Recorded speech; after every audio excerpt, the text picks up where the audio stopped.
November மாதம் 11ஆம் தேதி புதன்கிழமை, ஆண்டின் பொதுக்காலம், 33ஆம் வாரம்.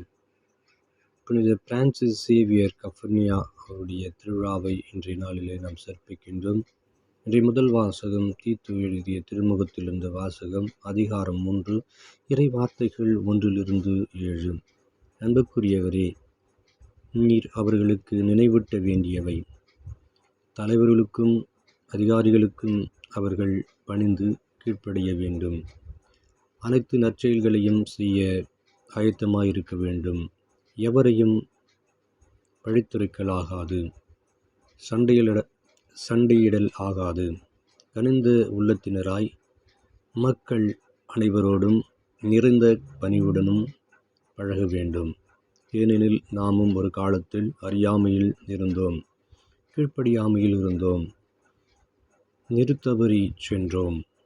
தீய நாட்டங்களுக்கும் பல்வகை சிற்றின்பங்களுக்கும் அடிமைகளாயிருந்தோம். தீமையிலும் பொறாமையிலும் உழன்றோம். காழ்ப்புணர்ச்சி கொண்டவராய் ஒருவர் மற்றவரை வெறுத்தோம். நம் மீட்பராம் கடவுளின் நன்மையும் மனிதநேயமும் வெளிப்பட்ட பொழுது நாம் செய்த அரும் செயல்களில் முன்னிட்டு அல்ல, மாறாக தம் இரக்கத்தை முன்னிட்டே புதுப்பிறப்பு அளிக்கும் நீரினாலும் புதுப்பிக்கும் தூய ஆவியாலே கடவுள் நம்மை மீட்டார். அவர் நம் மீட்பராகிய இயேசு கிறிஸ்துவின் வழியாக தூய ஆவியை